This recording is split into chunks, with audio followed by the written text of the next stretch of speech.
ഈ ആടുജീവിതം എന്ന് പറയുന്ന സിനിമ ഞങ്ങളെല്ലാവരും ഇന്നലെ പോയി കണ്ടു. ആ സിനിമ കണ്ട് പുറത്തിറങ്ങിയപ്പോഴും ആ നജീബിൻ്റെ ഫീലിങ്സ് നമ്മളെ വിട്ടൊഴിഞ്ഞിട്ടില്ല.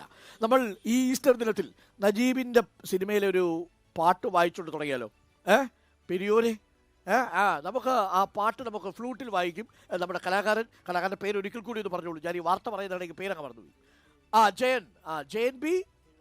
Jayan B Ezhumanthuruthu.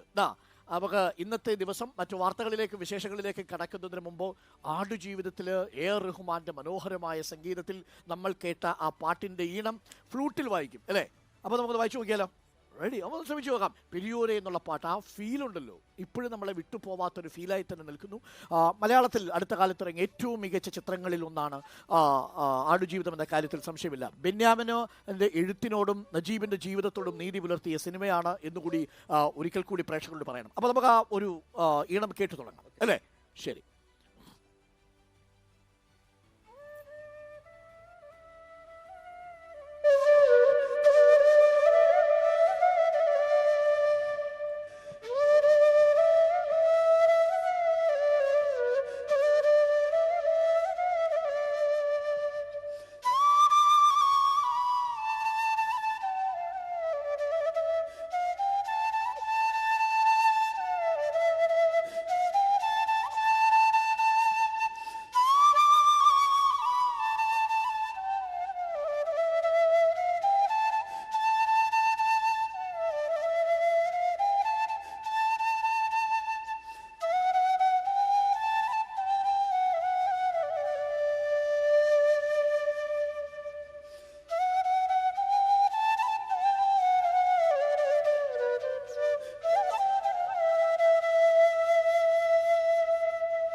Super super.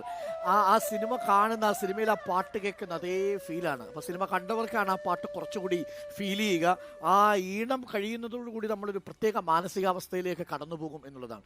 ആ സിനിമയോട് നീതി പുലർത്തുന്നതാണ്, അതിൻ്റെ കഥയോടും ആ ജീവിതത്തോടും ഒക്കെ നീതി പുലർത്തുന്നതാണ്. അതിൻ്റെ ഫ്രെയിമുകളാണെങ്കിലും പാട്ടാണെങ്കിലും പശ്ചാത്തല സംഗീതമാണെങ്കിലും സൗണ്ടാണെങ്കിലും പൃഥ്വിരാജിൻ്റെ അഭിനയമാണെങ്കിലും സഹനടന്മാരുടെ അഭിനയമാണെങ്കിലും ഒക്കെ തന്നെ. അപ്പോൾ അതൊരു മികച്ച മാസ്റ്റർ പീസായിട്ട് അംഗീകരിക്കപ്പെടുന്ന കാര്യത്തിൽ സംശയമൊന്നുമില്ല. Thank you Jayan. ഇന്നത്തെ ഈസ്റ്ററിൽ നമ്മൾ മനോഹരമായ ഒരു ഗാനത്തോടു കൂടി ഇത് രണ്ടും തമ്മിൽ നജീബിൻ്റെ ജീവിതവും ക്രിസ്തുവിൻ്റെ ജീവിതവും തമ്മിലൊരു ബന്ധമുണ്ട്. എന്താ ബന്ധമെന്ന് പറഞ്ഞാൽ, നിങ്ങൾ നടന്നു പോകുന്ന വഴികളിലെല്ലാം മണൽക്കൂനകളും മണൽക്കാറ്റുകളും തീക്കാറ്റുകളും നിങ്ങൾക്ക് വന്നേക്കാം. നിങ്ങളൊരു പക്ഷേ വിഷജന്തുക്കളുടെ ആക്രമണത്തിൽ ഇരയായേക്കാം. നിങ്ങൾ നടന്നാലും ഈ മണൽക്കൂനയുടെ ദൂരം താണ്ടാനാവുന്നില്ലല്ലോ എന്ന് ദുഃഖമുണ്ടായേക്കാം. തൻ്റേത് അവസാനത്തെ അത്താഴമാണെന്ന് തോന്നിയേക്കാം. പക്ഷേ അപ്പോഴും എല്ലാ ദുഃഖവെള്ളികൾക്കും അപ്പുറം, എല്ലാ മണൽക്കൂനകൾക്കും അപ്പുറം ഉയർത്തെഴുന്നേൽപ്പിൻ്റെ പ്രത്യാശയുടെ ഒരു ഈസ്റ്റർ ഉണ്ട് എന്നുള്ള ഒരു ഓർമ്മപ്പെടുത്തൽ കൂടിയാണ്. ആ അതിജീവനത്തിൻ്റെ കഥ കൂടിയാണ് നമ്മളുടെയൊക്കെ ഈ ഈസ്റ്റർ ദിനത്തിൽ ഒരിക്കൽ കൂടി നമ്മളെ ഓർമ്മപ്പെടുത്തുന്നത്.